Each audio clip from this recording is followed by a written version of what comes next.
আকাশের বুক চিরে একটা তীক্ষ্ণ বিদ্যুতের ঝলকানি নেমে আসতেই পুরনো মসজিদের ভেতরটায় এক মুহূর্তের জন্য শিউরে উঠল। সঙ্গে সঙ্গে কানে তালা লাগানো মেঘের গর্জন, বাইরে শ্রাবণের প্রলয়ঙ্করী রূপ, যেন আসমান ফুটো হয়ে সমস্ত আক্রোশ ঝরে পড়ছে এই ছোট্ট গ্রামটার ওপর। মসজিদের এক কোণে আধো অন্ধকারে একটা পুরনো ছেঁড়া চাটাইয়ের ওপর গুটিসুটি মেরে শুয়ে আছে 10 বছরের আমিনা। জ্বরে তার ছোট্ট শরীরটা যেন আগুনের মতো পুড়ছে, সাথে একটানা খুকখুকে কাশি। নিউমোনিয়া একেবারে জাঁকিয়ে বসেছে মেয়েটার বুকে। তার পাশে বসে এক দৃষ্টে মেয়ের দিকে তাকিয়ে আছে মনসুর। পেশায় দরিদ্র দিনমজুর কৃষক।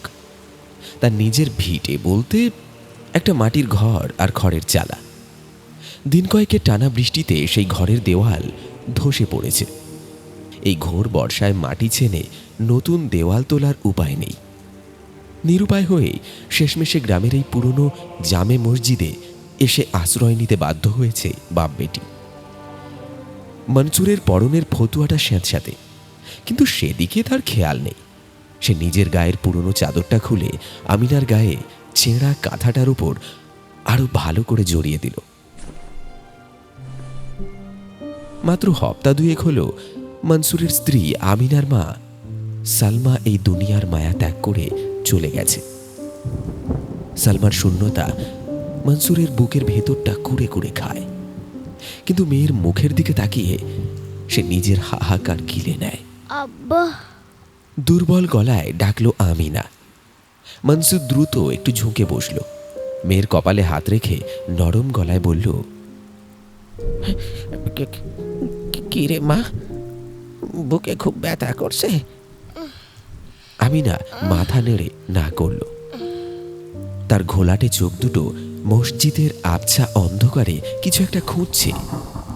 কাঁপা কাঁপা গলায় সে বলল, আব্বা, আমার কথা বড্ড মনে পড়ছে গো। আমাকে গোরস্থানে এই অন্ধকারে খুব ভয় পাচ্ছে। ওখানেও কি এমন বৃষ্টি পড়ছে? কথাগুলো শুনে মনসুরের বুকের ভেতরটা যেন কেউ মুচড়ে দিল।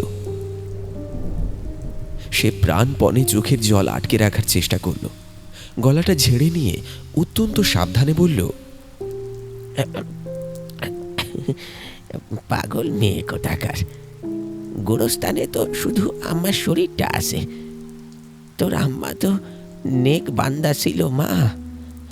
আল্লাহ তাআলা তাকে জান্নাতুল ফেরদৌসে জায়গা দিয়েছেন। সেখানে কোনো অন্ধকার নাই, কোনো কষ্ট নাই। সেখানে শুধু আলো আর আরাম। আমিনা কাশির দমক সামলে নিয়ে একটা দীর্ঘশ্বাস ফেলল। ছোট্ট বুকটা ভারী হয়ে উঠল। আম্মা থাকলে আজ ঠিক আমাকে বুকে জড়িয়ে শুয়ে থাকতো, তাই না আব্বা? আমার গায়ের গন্ধে আমার সব কষ্ট দূর হয়ে যেত। আমার এরম শীত করতো না। অসহায় মনসুরের আর বাঁধ মানল না। চোখের কোণ বেয়ে এক ফোঁটা জল গড়িয়ে পড়ল তার রুক্ষ গালে। সে আলতো করে মেয়েকে নিজের বুকের কাছে টেনে নিয়ে বলল, তোরা আব্বা কি মরে গেছে নাকি রে পাগলি? আয় আয় আয়, আমার বুকের কাছে ঘেঁষে এসো, দেখবি কেমন ওম লাগে। তোর আম্মা আসমান থেকে দেখছে, তুই কাঁদলে কি তার ভালো লাগবে বল? বাইরে ঝড়ের দাপট তখন আরো বেড়েছে। বাতাসের গোঙানির শব্দে মসজিদের পুরনো জানলার কপাটগুলো আছড়ে পড়ছে। আর সে বিশাল শূন্যতার মাঝে এক দরিদ্র পিতা তার সর্বস্ব দিয়ে চেষ্টা করছে মাতৃহারা এক অসুস্থ সন্তানকে জীবনের ওম দিতে। মসজিদের বাইরের ঝড়ের গোঙানিটা যেন মনসুরের কানের কাছে অতীতকে ফিসফিস করে মনে করিয়ে দিচ্ছিল। এই তো মাত্র কয়েকটা দিন আগের কথা। কে বলবে এই ছোট্ট পরিবারটার মাথার উপর এমন একটা কালো পাহাড় ভেঙে পড়বে? অভাবের সংসার হলেও সালমার হাসি মুখ আর আমিনার আধো আধো কথায় মাটির দাওয়ায় যেন চাঁদের আলো ঠিকরে পড়ত। সামনেই কালবৈশাখীর ভ্রুকুটি, তারপরেই আসবে সর্বনাশা বর্ষা। মনসুর দিন মজুর, হাড় ভাঙা খাটুনি খেটে যে কটা পয়সা আনে তাতে দুবেলা দুমুঠো ভাত জুটলেও ঘর তোলার জন্য মিস্ত্রি ডাকার সামর্থ্য তাদের নেই। কিন্তু সালমা হার মানার পাত্রী নয়। সে নিজের হাতেই নতুন করে মাটির দেওয়াল তোলার ভার নিয়েছিল। ভর দুপুরে খাঁ খাঁ রোদে যখন গায়ের কুকুরগুলো ছায়ায় হাঁপায়, তখন সালমা একা হাতে পুকুর পাড় থেকে এঁটেল মাটি কেটে আনত। উঠোনের একপাশে সেই কাদা মাটির সাথে গোবর আর তুষ মিশি পা দিয়ে ঘন্টার পর ঘন্টা ছেনে ছেনে তৈরি করত দেওয়াল গাঁথার মণ্ড। তার কপাল বেয়ে ঘাম ঝরে পড়ত সেই মাটিতে, যেন নিজের রক্ত জল করা পরিশ্রম দিয়ে সে এক এক করে সংসারের ভিত করছিল। কাজ করতে করতে সালমা যেন এক অদ্ভুত ঘোরের মধ্যে থাকত। তার দু চোখে অদ্ভুত এক জেদ। কাদা মাখা হাতে যখন সে দেওয়াল লেপত, তখন আপন মনেই বিড়বিড় করত, যেমন করেই হোক বর্ষার আগে চাল ছাইতেই হবে, নইলে মেয়েটার আবার সেই বুকের ব্যথাটা বাড়বে, আমিনার আবার অল্পতেই ঠান্ডা লেগে যাওয়ার ধাত। মেয়ের কথা ভেবে সালমার চোখে ঘুম ছিল না। সে চাইতো একটু নিরাপদ ছাদ, যেখানে তার মেয়েটা বৃষ্টির রাতে নিশ্চিন্তে মাথা গুঁজে ঘুমোতে পারবে। কিন্তু মানুষের সব স্বাদ কি আর আল্লাহ পূরণ করেন? অর্ধেক দেওয়াল গাঁথা হয়েছে সবে, এমন সময় ঘটল সেই ভয়ানক ঘটনা। সেই দিনটা ছিল এক গুমোট সন্ধ্যা। মাগরিবের আজান সবে শেষ হয়েছে। চারদিকে একটা থমথমে অন্ধকার নেমে আসছে। দেওয়ালের এক কোণে বসে একাগ্র মনে মাটি লেপছিল সালমা। হঠাৎ একটা বুক ফাটা আর্তনাদ চিড়ে দিল সন্ধ্যার নিস্তব্ধতা। উঠোন থেকে ছুটে এলো মনসুর। দেখল সালমা যন্ত্রণায় মাটিতে লুটিয়ে পড়েছে। তার বাঁ পায়ের গোড়ালির কাছে কালচে দাগ। গ্রামের লোক জড়ো হয়ে গেল মুহূর্তের মধ্যে। সবার মুখে একটাই কথা, ভ্যান রিক্সা করে হাসপাতালে নেওয়ার পথে সালমার শরীরটা নীল হয়ে এলো। শেষবারের মতো একবার মনসুরের হাতটা খামচে ধরেছিল সে। চোখ দুটো ঠিকরে বেরিয়ে আসছিল আতঙ্কে। তবে সেই গুমোট অন্ধকারে সালমার ওই নিষ্প্রাণ চোখের তারায় যে তীব্র ভয় জমেছিল, তা কি শুধুই সাপের ভয়, নাকি অসমাপ্ত মাটির ওই দেওয়ালের আড়ালে অন্য কিছু দেখেছিল সে কথা আর জানা যায়নি। হাসপাতালে পৌঁছানোর আগেই সালমা চির ঘুমের দেশে পাড়ি জমালো। মনসুরের মাথার উপর আকাশ ভেঙে পড়ল। পাথর হয়ে যাওয়া মনসুর সেদিন এক ফোঁটাও চোখের জল ফেলতে পারেনি। গ্রামের রেওয়াজ মেনে বাড়ির পেছনের ঘন বাঁশ বাগানের গা ঘেঁষে পুরনো গোরস্থানে সালমাকে মাটি দেওয়া হলো। আজ এই প্রলয়ঙ্করী ঝড়ের রাতে সালমা শুয়ে আছে ওই অন্ধকার বাঁশ বাগানের নিচে ভিজে কবরে। আর তাদের শূন্য উঠোনে সালমান নিজের হাতের গড়া সেই অসমাপ্ত মাটির দেওয়ালটা বৃষ্টির জলে ধুয়ে ধুয়ে একটা কঙ্কালের মতো দাঁড়িয়ে আছে অন্ধকারে, যেন সালমার অপূর্ণ ইচ্ছার এক নীরব ভয়ঙ্কর সাক্ষী।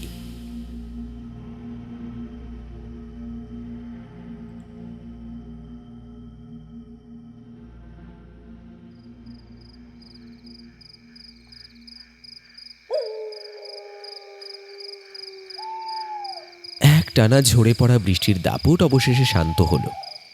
কেবল চালের বাতলা আর গাছের পাতা বেয়ে টুপটাপ জল ঝরার শব্দ ছাড়া চারিদিক এখন অদ্ভুত রকম নিস্তব্ধ। মনসুর সাবধানে আমিনার ঘুমন্ত শরীরটা নিজের চাদরে ভালো করে মুড়িয়ে পাঁচকোলা করে বুকে তুলে নিল। জ্বরের ঘোরে মেয়েটা তার কাঁধের উপর মাথা রেখে অঘরে ঘুমোচ্ছে। এক হাতে মেয়েকে জড়িয়ে ধরে অন্য হাতে একটা পুরনো টিমটিমে লণ্ঠন নিয়ে মসজিদের বাইরে পা রাখল মনসুর। মসজিদের সদর দরজার কাছে আসতেই আচ্ছা অন্ধকারে একজন বৃদ্ধের অবয়ব চোখে পড়ল। রহমত চাচা, গ্রামের বয়োজ্যেষ্ঠ মুরব্বী, হয়তো তাহাজ্জুদের নামাজ পড়তেই এদিকে আসছিলেন। লণ্ঠনের আলোয় মনসুরকে দেখে তিনি থমকে দাঁড়ালেন। কি রে মনসুর, এত রাতে এখানে? মনসুর কিছু বলার আগেই রহমত চাচার দৃষ্টি পড়ল তার কাঁধে ঘুমন্ত আমিনার উপর। পরিস্থিতিটা বুঝতে পেরে বৃদ্ধের গলার স্বরটা নরম হয়ে এলো। একটা দীর্ঘশ্বাস ফেলে নিজেই বললেন, ও বুঝতে পেরেছি, এই ভাঙা ঘরের জন্যই তো। তা বাপ, কষ্ট করে ঘরটা এবার তোলার ব্যবস্থা কর। এই মা মরা বাচ্চা মেয়েটাকে নিয়ে তো সত্যি তোর বড্ড ভোগান্তি। মনসুরের গলায় যেন পাথর আটকে ছিল। কোনো কথা বেরোলো না মুখ দিয়ে। ছলছলে চোখে মাথা নিচু করে সে শুধু একবার সম্মতি জানালো। সদ্য হারা স্ত্রীর শোক আর চরম দারিদ্র্যের এই অসহায়তা তাকে ভেতরে ভেতরে কতটা দুমড়ে দিয়েছে তা কাউকে বোঝানোর ক্ষমতা নেই তার। বুকের ভেতর একরাশ চাপা কষ্ট নিয়ে সে বাড়ির পথ ধরল।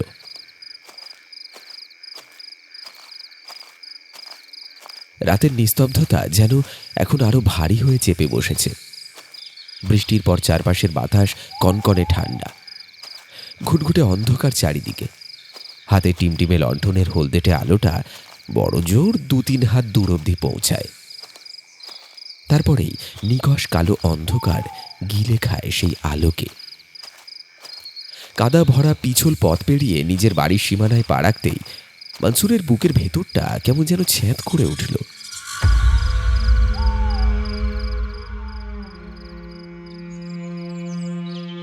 একটা অদ্ভুত ছমছমে হিম শীতল হাওয়া যেন উঠোন জুড়ে পাক খাচ্ছে। পেছনের বাঁশবাগানটা অন্ধকারে কোনো অতিকায় ছায়ার মতো দাঁড়িয়ে আছে, আর সেখান থেকে ভেসে আসছে বাঁশে বাঁশে ঘষা লাগার একটানা কান্নার মতো শব্দ। উঠোনের মাঝ বরাবর আসতেই হঠাৎ থমকে দাঁড়ালো মনসুর। কাঁধের উপর আমিনার নিঃশ্বাস পড়ছে, কিন্তু মনসুরের মেরুদণ্ড বেয়ে যেন বরফের স্রোত নেমে গেল। অন্ধকারে ওই ভাঙা অসমাপ্ত মাটির দেওয়ালটার দিক থেকে কিছু একটা নড়াচড়ার শব্দ আসছে। শুধু শব্দ নয়, দমকা হাওয়ার সাথে নাকে ঝাপটা মারছে কাঁচা মাটি, গোবর আর তুষ মেশানো একটা স্যাঁতস্যাঁতে তীব্র গন্ধ।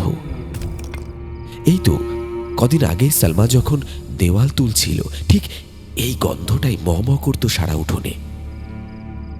নিস্তব্ধ রাতের বুক চিরে এবার স্পষ্ট শোনা গেল আওয়াজটা, ধপ ধপ। কেউ একজন যেন পরম মমতায় খুব সাবধানে কাদা মাটি তুলে নিয়ে বাঁশের কাঠামোর গায়ে লেপে দিচ্ছে, ঠিক যেভাবে সালমা লেপত। বুকের ধুকপুকুনি চেপে কাঁপা কাঁপা হাতে লণ্ঠনটা একটু উঁচুতে তুলল মনসুর। টিমটিমে আলোর পরিধিটা গিয়ে পড়ল সেই অর্ধেক গাঁথা দেওয়ালটার উপর। দৃশ্যটা দেখেই মনসুরের শির দাঁড়া দিয়ে একটা হিমশীতল আতঙ্ক নেমে গেল। সেখানে কেউ নেই, শূন্য উঠোন, চারপাশ একেবারে ফাঁকা, কিন্তু দেওয়ালের পুরনো শুকনো মাটির ওপর স্পষ্ট ফুটে আছে কয়েকটা ভেজা হাতের ছাপ। টাটকা কাদা মাটি লেপা হয়েছে এই মাত্র। সেখান থেকে এখনো এক ফোঁটা জল গড়িয়ে পড়ছে নিচে। লণ্ঠনের ম্লান আলোয় সেই তাজা ভেজা হাতের ছাপগুলো যেন এক নীরব ভয়ঙ্কর উপস্থিতি নিয়ে মনসুরের দিকে তাকিয়ে আছে। চারপাশের নিস্তব্ধতা যেন মুহূর্তের মধ্যে এক শ্বাসরুদ্ধকর আতঙ্কে পরিণত হলো।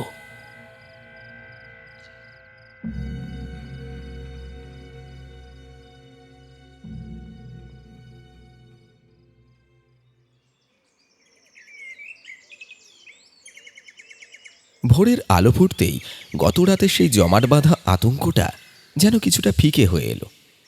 উঠোনের একপাশে বাঁশের মাচায় বেশ কয়েকটা কচি লাউ ধরেছে।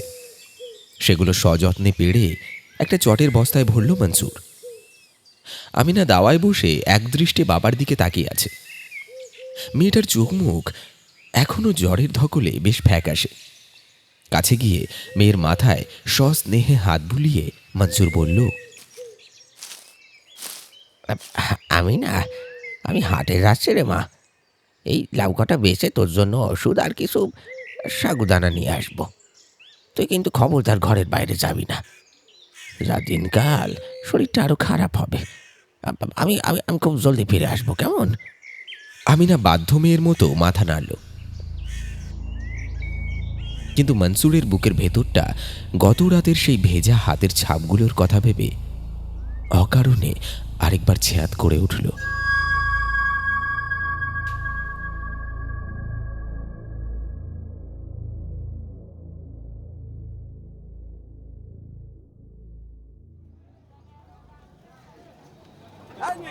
তাজা রুই মাছ শুধু 200 টাকা, একটু কম হবে না? 150 তো দিন।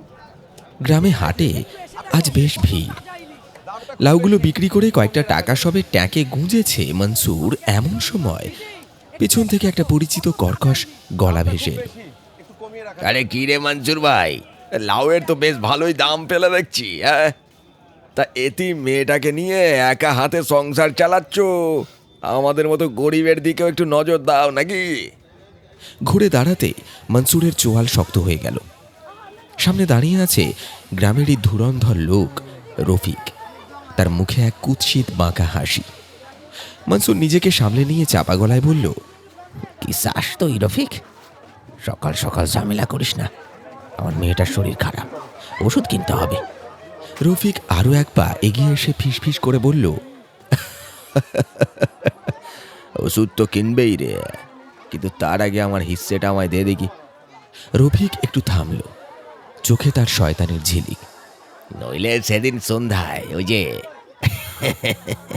ওই অসমাপ্ত দেওয়ালের আড়ালে সালমা ভাবির সাথে ঠিক কি ঘটেছিল সেটা যদি একবার ফাঁস করে দিই, তাহলে তোর দশা কি হবে জানিস তো? জানিস তো কি হবে? কথাটা শোনা মাত্র মনসুরের চোখের শিরাগুলো রাগে দপদপ করে উঠল।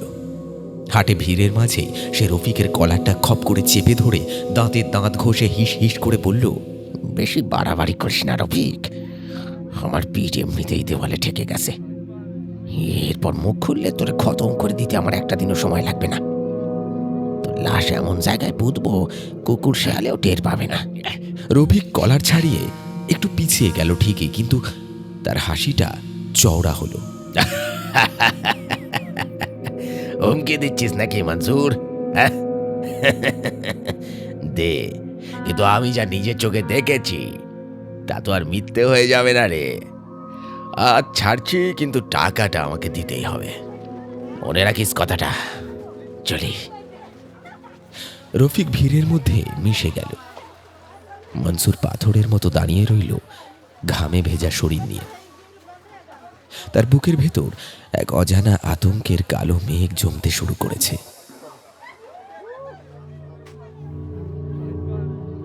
বুক ভরা অশান্তি আর এক রাশ দুশ্চিন্তা নিয়ে বাড়ি ফিরল মনসুর, কিন্তু উঠোনে পা রেখেই তার রক্ত যেন জল হয়ে গেল। আমিনা ঘরের দাওয়ায় নেই, সে দাঁড়িয়ে আছে ঠিক সেই অসমাপ্ত মাটির দেওয়ালটার সামনে, ঠিক বলেছো, ঠিক বলেছো। আর ফিসফিস করে কার সাথে যেন কথা বলছে। আমি না, প্রায় চিৎকার করে উঠল মনসুর। ছুটে গিয়ে মেয়েকে এক ঝটকায় নিজের কাছে টেনে নিল। কি করছিস তুই এখানে? কার সাথে কথা বলছিস? আমিনা অবাক চোখে বাবার দিকে তাকালো।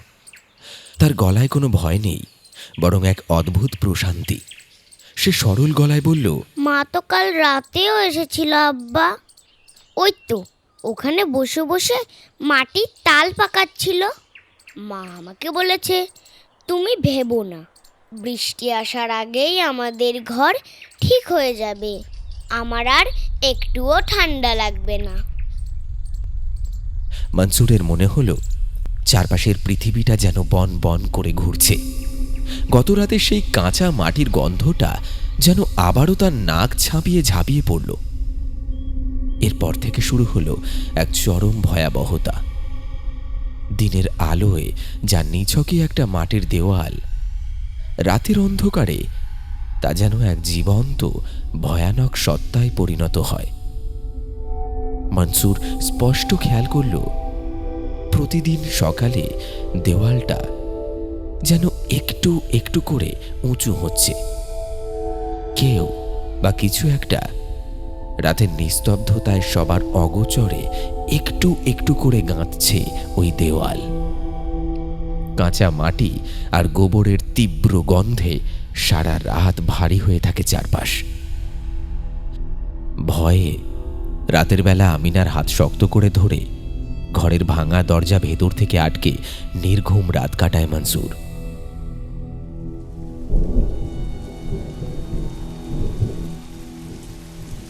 দিন কয়েকের মধ্যেই রাতের বেলা আছড়ে পড়ল এক প্রবল কালবৈশাখী। রাতের আকাশ চিরে মুহুর্মুহু বিদ্যুৎ চমকাচ্ছে, সাথে কানের পর্দা ফাটানো মেঘের গর্জন আর হাড় কাঁপানো ঝোড়ো হাওয়া। একটা ভাঙা কুড়ে ঘর আছে বটে, অবশ্য সেটা গোয়াল ঘর, সেখানে গরু থাকে। তবে আজ দারিদ্রতার কারণে গরুগুলো বিক্রি করে দেওয়াতে গোয়াল ঘরটা শূন্য। আর সেই গোয়াল ঘরেই ভাঙা চালের ফুটো দিয়ে বৃষ্টির ছাঁট আসছে। আমিনা মনসুরের বুকে মুখ গুঁজে অঘরে ঘুমোচ্ছে। হঠাৎ ঝড়ের শোঁ শোঁ শব্দের মাঝেই একটা অদ্ভুত চটচটে আওয়াজ মনসুরের কানে এলো। কাদা লেপার আওয়াজ। মনসুরের দম বন্ধ হয়ে আসার উপক্রম। সে কাঁপতে কাঁপতে বিছানা ছাড়ল। জানলার একটা ভাঙা কাঠের ফাঁক দিয়ে বাইরের দিকে তাকালো। আর ঠিক সেই মুহূর্তেই আকাশ চিড়ে একটা নীলচে বিদ্যুতের ঝলকানি নেমে এলো। আর সেই এক পলকের আলোয় মনসুর যা দেখল, তাতে তার হৃৎপিণ্ড যেন স্তব্ধ হয়ে গেল। উঠোনের মাঝখানে ওই প্রবল বৃষ্টির ভেতর দাঁড়িয়ে আছে একটা আবছা ছায়ামূর্তি। সালমার পরনের সেই পুরনো শাড়িটা তার গায়ে লেপটে আছে, কিন্তু মূর্তিটার মাথাটা একপাশে অস্বাভাবিকভাবে হেলে আছে, যেন ঘাড়টা ভাঙা। আর হাত দুটো অকল্পনীয়, শরীরের তুলনায় বেশ অনেকটা লম্বা। অস্বাভাবিক দ্রুত গতিতে কাদা লেপে চলেছে সেই অসমাপ্ত দেওয়ালে। কোনো জীবিত মানুষের হাত অত দ্রুত চলতে পারে না। ভয়, আতঙ্ক আর অবিশ্বাসের ঘোরের মধ্যেই মনসুর জানলার ফাঁক দিয়ে কম্পিত গলায় বলে উঠল, কে কে ওখানে? কে? মুহূর্তের জন্য মূর্তিটার হাতের কাজ থেমে গেল। তীব্র ঝড়ের শব্দ ছাপিয়ে, বুক কাঁপিয়ে একটা খ্যানখ্যানে ফ্যাঁস ফ্যাঁসে বিকৃত নারীর কণ্ঠস্বর আছড়ে পড়ল মনসুরের কানে। গলায় চরম বিরক্তি আর আক্রোশ মেশানো। আমাকে চালাস না, আমাকে আমার কাজ করতে দে। গলার স্বরটা এতটাই বীভৎস আর অমানুষিক যে মনসুরের মনে হলো কেউ যেন তার কানের কাছে এক গাদা শুকনো হাড় ঘষছে। সেই খ্যানখ্যানে বিকট গলার স্বর শুনে মনসুরের শির দাঁড়াবে যেন বরফ শীতল একটা স্রোত নেমে গেল। মুহূর্তের জন্য তার শ্বাস প্রশ্বাস বন্ধ হয়ে এলো।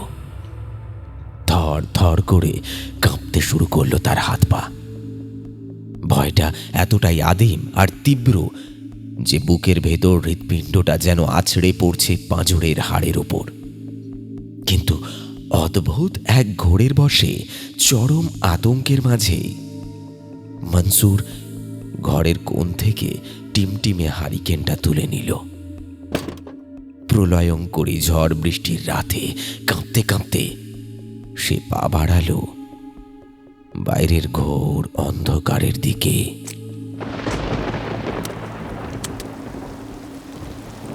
দাওয়ায় এসে দাঁড়াতেই বৃষ্টির ছাঁটে তার সারা শরীর ভিজে একাকার। ঝোড়ো হাওয়ায় হারিকেনের আলোটা পাগলের মতো কাঁপছে।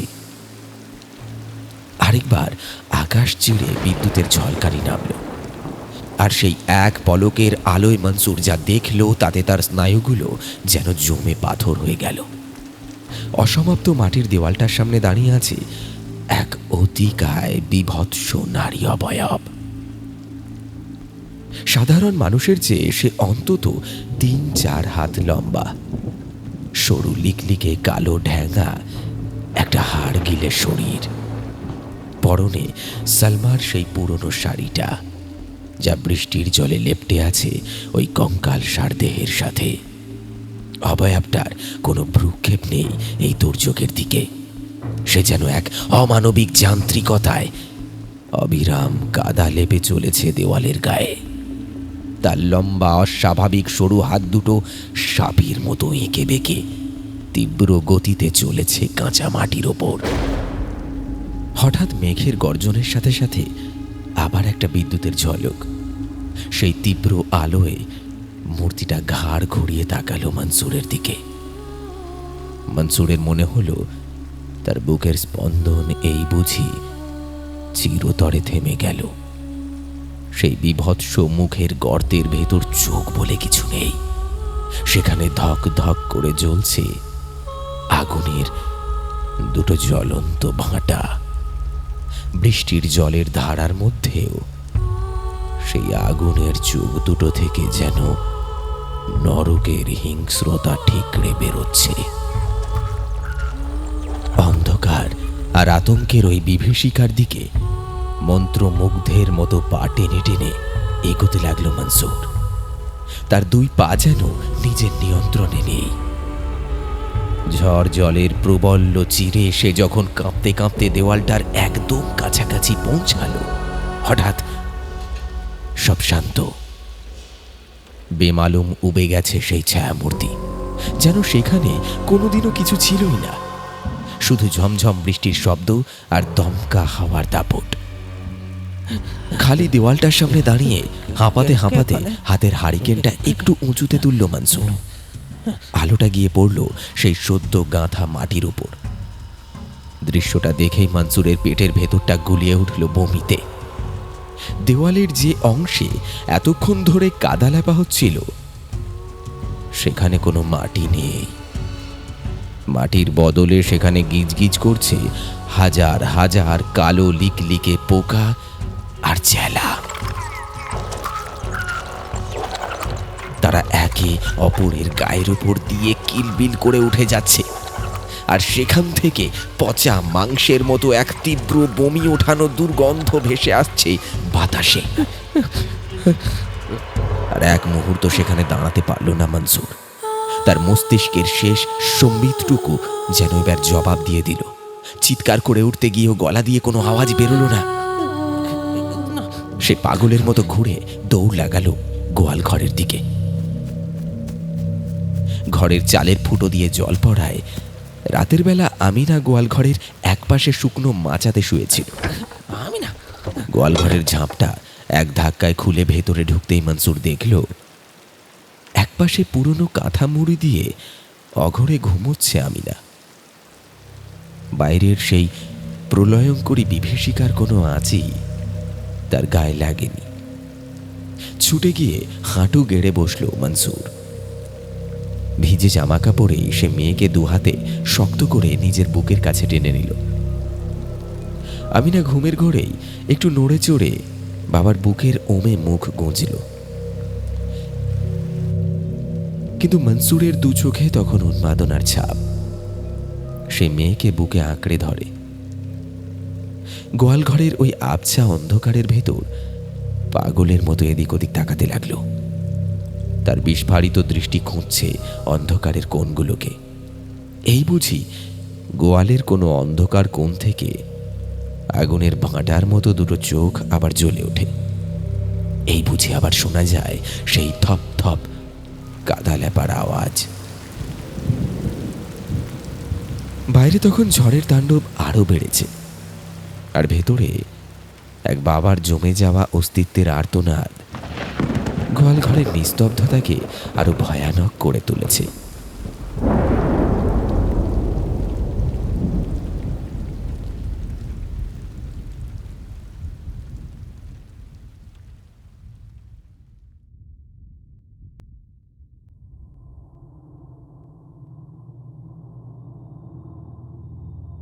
ইদানিং রাতের অন্ধকার একটু ঘন হয়ে এলেই গোয়াল ঘরের নিস্তব্ধতা চিরে ভেসে আসে সেই চেনা হাড় হিম করা শব্দ।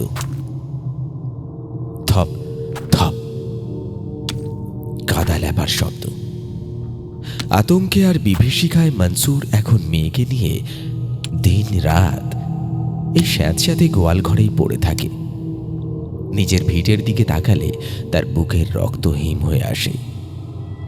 চোখের সামনে সেই অসমাপ্ত মাটির দেওয়ালগুলো যেন এক জাদু মন্ত্রে প্রায় গাঁথা হয়ে উঠেছে।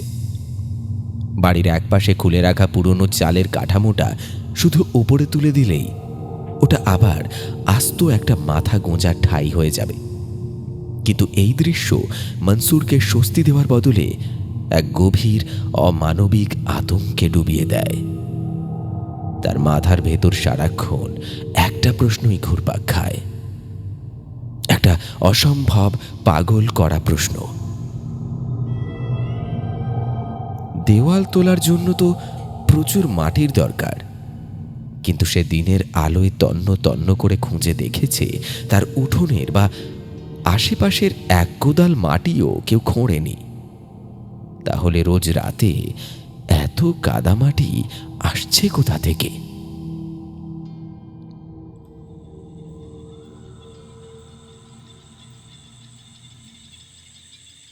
আজ বিকেলের পর থেকে আকাশটা বেশ পরিষ্কার, মেঘের ছিটে ফোঁটা নেই।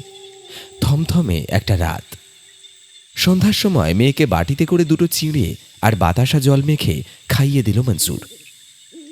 আমিনা ঘুমিয়ে পড়ার পর সে আর নিজেকে আটকে রাখতে পারল না। মনের ভেতর জমে থাকা ভয়টা আজ একটা জেদে পরিণত হয়েছে। গত কয়েকদিন ধরে দিনের আলোয় সে উঠোনের কাদামাটিতে কয়েকটা বড় বড় বিকট পায়ের ছাপ খেয়াল করেছে। ছাপগুলো ঠিক যেন মানুষের নয়, আবার মানুষের মতোই, কেমন একটা থ্যাবড়া আর অস্বাভাবিক লম্বাটে। সেই ছাপগুলো সোজা এসে থেমেছে ওই সদ্য গাঁথা দেওয়ালের গোড়ায়। আজ মনসুর ঠিক করেছে এর শেষ সে দেখবেই। কেউ কি ভণ্ডামি করে তাকে ভয় দেখাচ্ছে? রফিক শয়তানটা এর পেছনে কলকাঠি নাড়ছে না তো? কোনো নোংরা চাল চেলে তাকে ভিটে ছাড়া করার ফন্দি নয় তো এটা? দাঁতে দাঁত চেপে টিমটিমে হারিকেনটা হাতে তুলে নিল মনসুর। আজ রাতে সে এই অশুভ ছায়ার উৎস খুঁজবেই। গোয়াল ঘর থেকে বেরিয়ে সাবধানে উঠোনে পা রাখল সে। হারিকেনের আলোটা মাটির ওপর ফেলতেই চোখে পড়ল সেই বিভৎস পায়ের ছাপগুলো। ছাপগুলোর গভীরতা দেখলে মনে হয় কোনো অতিকায় ভারী কিছু থপথপ করে হেঁটে গেছে এদিক দিয়ে। ছাপের ভেতর জমে থাকা জল হারিকেনের ম্লান আলোয় চিকচিক করছে। বুকের ধুকপুকানি চেপে মনসুর হারিকেন উঁচিয়ে ধরে সেই ছাপগুলোকে অনুসরণ করতে শুরু করল। ছাপগুলো উঠোন পেরিয়ে সোজা পেছনের দিকে চলে গেছে। দম বন্ধ করা নিস্তব্ধতার বুক চিড়ে ছাপগুলো ধরে এগোতে এগোতে সে এসে পৌঁছালো বাঁশবাগানের সেই ঘুটঘুটে অন্ধকার জায়গাটায়। গ্রামের পুরনো গোরস্থান। এই তো সেই জায়গা যেখানে সে নিজের হাতে সালমাকে কবর দিয়েছিল। বাঁশপাতার ফাঁক দিয়ে চুঁইয়ে পড়া আবছা আলো তার হাতের হারিকেনের হলদেটে আলোর সাথে মিশে গিয়ে সে যা দেখল তাতে তার গলার কাছে একটা আর্তনাদ দলা পাকিয়ে উঠল। সালমার কবরটা খোঁড়া, কেউ বা কিছু একটা যেন ভেতর থেকে মাটিগুলো খুবলে খুবলে তুলে নিয়ে গেছে। কবরের জায়গাটা এখন একটা বিশাল আকার, হাঁ করে থাকা গর্ত, আর তার ভেতরে প্যাঁচ প্যাঁচ করছে কালো দুর্গন্ধযুক্ত কাদামাটি। তাহলে কি গোরস্থানের এই পচা মাটি দিয়েই রোজ রাতে দেওয়াল গাঁথা হচ্ছে? কিন্তু মনসুরের আতঙ্কের পেয়ালা তখনও পূর্ণ হয়নি। হারিকেনের কাঁপা আলোয় তার চোখ আটকে গেল গর্তের কাদা জলের ঠিক মাঝখানটায়। সেই থকথকে কাদার ভেতর থেকে বিভৎসভাবে বেরিয়ে আছে একটা মানুষের হাত। পচা মাংস, কাদা আর শেকড় বাকড় জড়ানো একটা কঙ্কালসার হাত। কনুই থেকে বেরিয়ে থাকা সেই হাতের আঙুলগুলো অস্বাভাবিকভাবে ঈষৎ বাঁকা, যেন সেই কাদার নিচ থেকে সালমার অতৃপ্ত আত্মা আঙুল নেড়ে নেড়ে মনসুরকে ডাকছে তার নিজের কাছে। মৃত্যুর সেই গহীন অন্ধকারের ডাক মনসুরের চোখের মণিকে স্থির করে দিল। তার শির দাঁড়াবে নেমে গেল এক আদিম হিম শীতল স্রোত। আর ঠিক সেই মুহূর্তে আকাশ চিড়ে এক অন্ধ করা বিদ্যুতের ঝলকানি নেমে এলো, আর তার সাথে সাথে কান ফাটানো এক মেঘের গর্জন, যেন আসমান দুভাগ হয়ে গেল। বাঁশবাগানের গোরস্থানে সেই খোলা কবরের কাদার ভেতর থেকে বেরিয়ে আসা কঙ্কালসার হাতটা দেখে মনসুরের সম্বিত ফিরেছিল। সে আর এক মুহূর্ত সেখানে দাঁড়ায়নি। ঝমঝম করে নামা প্রলয়ঙ্করী বৃষ্টির বুক চিড়ে পাগলের মতো দৌড় লাগাতে লাগলো বাড়ির দিকে। ভিজে জবজবে শরীরে হাঁপাতে হাঁপাতে যখন সে ঘরের দাওয়ায় এসে উঠল, তখন তার বুকের ভেতরটা হাতুড়ির মতো ধরফড় করছে। একটা দম বন্ধ করা অশুভ অপেক্ষা যেন জাপটে ধরেছে তাকে। সে জানে আজ রাতে কেউ একজন আসবে, বা হয়তো সে এসেই পড়েছে। পুরনো সেই অভিশপ্ত স্মৃতির জগদ্দল পাথরটা মনসুর বুকের উপর এমনভাবে চেপে বসেছে যে সে ঠিকমতো নিঃশ্বাসও নিতে পারছে না। কাঁপা কাঁপা হাতে ভাঙা দরজাটা ঠেলে ঘরের ভেতর পা রাখতেই মনসুরের রক্ত হিম হয়ে গেল। ঘরের টিমটিমে আলো এসে দেখল আমিনা মেঝেতে বসে আছে, কিন্তু বসার ভঙ্গিটা কোনো স্বাভাবিক মানুষের নয়। হাত পাগুলো অস্বাভাবিকভাবে ছড়ানো, মাথাটা একপাশে এমনভাবে হেলে আছে যেন যেন ঘাড়ের হাড়টায় কোনো জোর নেই, ঠিক যেন কোনো অশরীরী জিনের আঁচড় হয়েছে এই 10 বছরের ছোট্ট শরীরটার উপর। মেয়েটার চোখ দুটো খোলা, কিন্তু চোখের তারা দুটো সম্পূর্ণ স্থির আর ঘোলাটে। ভয়ে মনসুরের গলা দিয়ে স্বর ফুটল না। সে ঢোক গিলে খুব সন্তর্পণে পা ফেলে মেয়ের কাছে এগিয়ে গেল। কাঁপা গলায় ডাকল, আমি না মা, আমার কি কি কি কি হয়েছে রে তোর? এই আমি না। খানিকক্ষণ পুরো ঘরটায় এক পিন পতন নিস্তব্ধতা, শুধু বাইরে ঝড়ের গোঙানি। তারপর আমিনা মুখ খুলল, কিন্তু যে শটটা তার কণ্ঠ দিয়ে বেরোলো তা শুনে মনসুরের মনে হলো তার পায়ের তলা থেকে মাটি কেউ যেন কেড়ে নিয়েছে। গলাটা শান্ত, কিন্তু তাতে একই সাথে যেন একাধিক কণ্ঠস্বর মিশে আছে।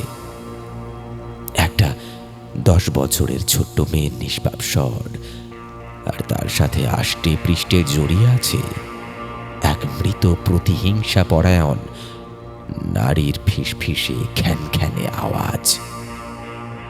সেই বিকৃত মিশ্রিত কণ্ঠস্বরে আমিনা বলে উঠল,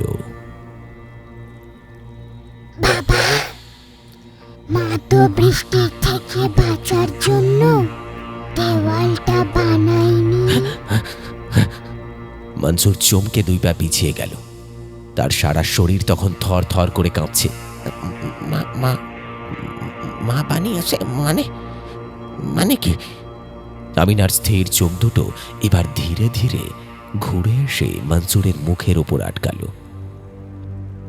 সেই হিম শীতল জোড়া কণ্ঠস্বরে সে আবার বলল, মা বলেছে সেদিন রাগের মাথায় আমি যখন মাকে তারপরে ওই সাপে কাটার নাটক করেছিলে, মা তো সেই সত্যিটা কাউকে বলে যেতে পারেনি।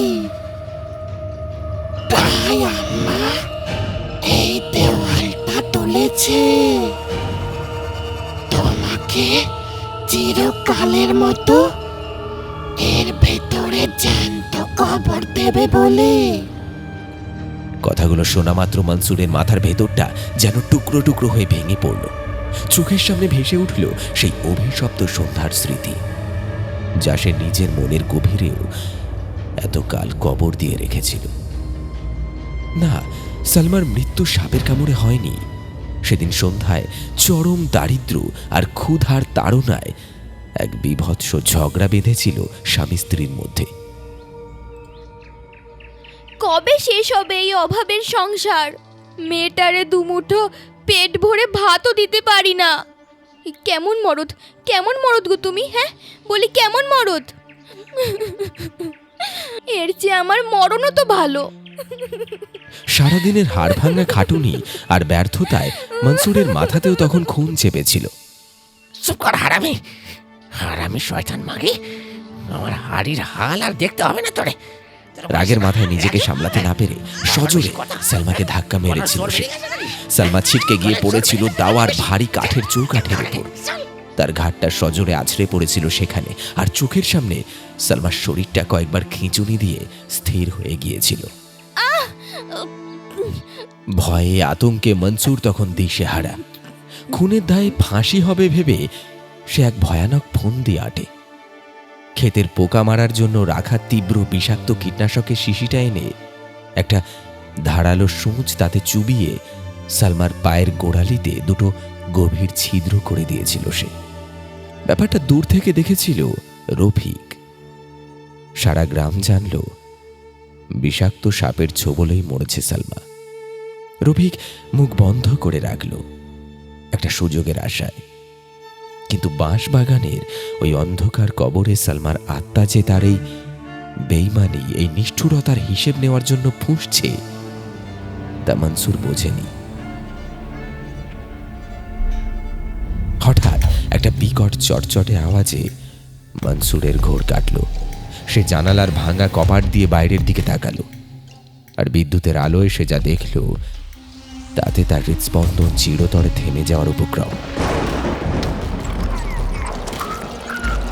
এতদিন ধরে রোজ রাতে যে মাটির দেওয়ালটা গাঁথা হচ্ছিল সেটা কোনো ঘরের দেওয়াল নয়, সেটা তাদের পুরনো কুঁড়ে ঘরটাকে চারপাশ থেকে গিলে ফেলা একটা বিশাল গম্বুজ আকৃতির ইটের ভাঁটির মতো কাঠামো। আর সবচেয়ে ভয়ঙ্কর ব্যাপার হলো সেই দেওয়ালে কোনো দরজা বা জানালা নেই।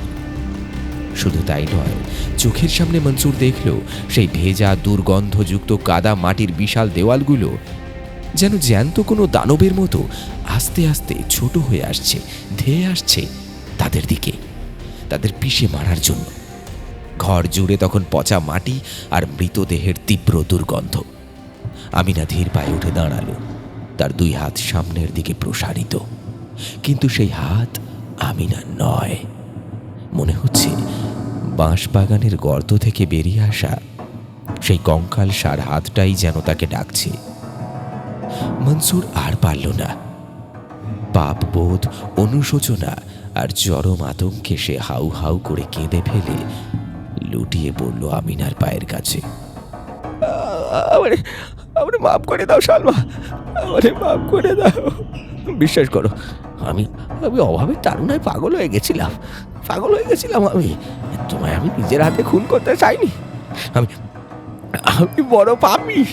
তুমি আমারে শাস্তি দাও, আমার শাস্তি দাও, আমারে তোমার সাথে নিয়ে যাও। কিন্তু কিন্তু আমার মেয়েটারে আমিনারে তুমি ছেড়ে দাও।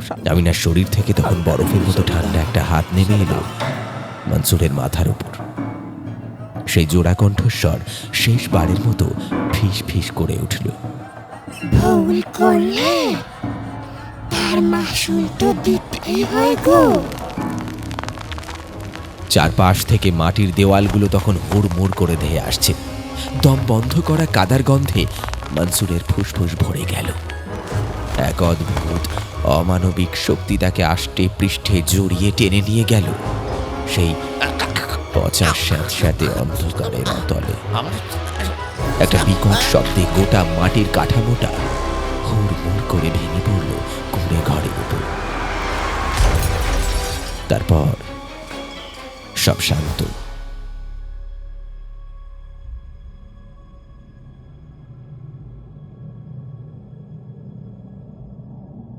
পরদিন সকালে গ্রামের লোক যখন ছুটে এলো তখন ঝড়ের কোনো চিহ্ন নেই। রোদ ঝলমল করছে। তারা দেখল মনসুরের ভিটে বাড়ির কোনো অস্তিত্ব নেই।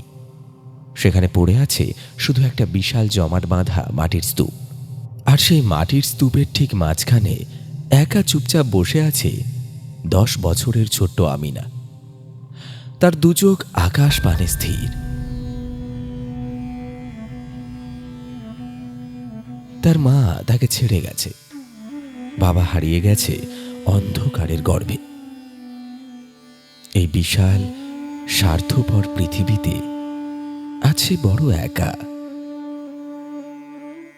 আমিনার সেই শূন্য দৃষ্টি আর জমাট মাটির গন্ধ যেন আজও গ্রামের বাতাসে এক করুণ হাড় হিম করা দীর্ঘশ্বাস হয়ে ঘুরে বেড়ায়।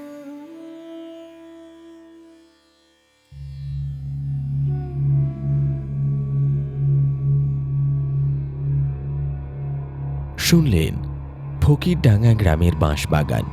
আমাদের আজকের নিবেদনের এই গল্পটি আপনার কেমন লাগলো অবশ্যই কমেন্টে লিখে জানাতে কিন্তু ভুলবেন না। গল্পের মধ্যে থেকে বরাবরের মতো আজও আপনার জন্য থাকছে একটি বিশেষ প্রশ্ন। আচ্ছা বলুন তো, আমাদের আজকের এই গল্পে সেদিন ঝড়ের রাতে বিদ্যুতের ঝলকানিতে মনসুর যে ছায়ামূর্তির অবয়ব দেখেছিল তার উচ্চতা সাধারণ মানুষের চেয়ে কতটা ছিল? খুবই সহজ একটি প্রশ্ন। প্রশ্নের সঠিক উত্তর আপনার সম্পূর্ণ নামের সঙ্গে কমেন্ট বক্সে লিখে জানাতে ভুলবেন না। তাহলে চলুন একবার ঝটপট দেখে নেওয়া যাক আমাদের গত এপিসোডে কারা কারা প্রশ্নের সঠিক উত্তর লিখেছিলেন। আমাদের গত এপিসোডে সঠিক প্রশ্নের উত্তর লিখে কমেন্ট করেছিলেন কৌশিক বেড়া, সঞ্জয় ব্যানার্জি, দেবজিৎ বসাক, অজপা বাগচি, সুব্রত দাস, শঙ্কর মণ্ডল, পূজা মণ্ডল, টুম্পা মণ্ডল, দীপক মণ্ডল, বন্দনা মণ্ডল, গণেশ দাস, মিঠু দাস, রিয়া দাস, মনীষা হালদার, বাপন দাস, হেমন্ত মণ্ডল, সার্থক মণ্ডল, সুষমা মণ্ডল, মনুতোষ সরকার, সুমনা হালদার, মন্টু বাগ, রনি মালিক, মধু মালিক, সৌরভ মালিক, প্রশান মালিক, যোগা মালিক, রাহুল মাঝি, নিখিল দলুই, লালটু মালিক, পিন্টু মালিক, সমর ধারা, রিস্কি সিং, তৃষ্ণা দলুই, শেখ হাসান, প্রদীপ মণ্ডল, সদানন্দ বেরা, মিঠুন, খালিক পাঠান, ছন্দা, অনন্যা ঘোষাল, দীপক মালাকার, মোহাম্মদ আফজাল, মোহাম্মদ মাসিদুর রহমান, রূপা মণ্ডল, মৌসুমী মান্না, অনিক মান্না, অভিজিৎ মণ্ডল, মোহাম্মদ সাদ্দাম হোসেন, তিথি মজুমদার, সর্বাণী নস্কর এবং সুস্মিতা কুলে ও ইশিকা কুলে। টিম গপ্পখোরের পক্ষ থেকে আপনাদের প্রত্যেককে অনেক অনেক ধন্যবাদ জানাই আমাদের গল্পগুলি নিয়মিত মনোযোগ সহকারে শোনার জন্য এবং গল্পে থাকা প্রশ্নের সঠিক উত্তর লিখে কমেন্ট করার জন্য। আজকের মতো এপিসোডটি এখানেই শেষ করছি। আবার দেখা হবে আরেকটি রোমাঞ্চকর ভৌতিক গল্পের সাথে আগামী এপিসোডে। ধন্যবাদ।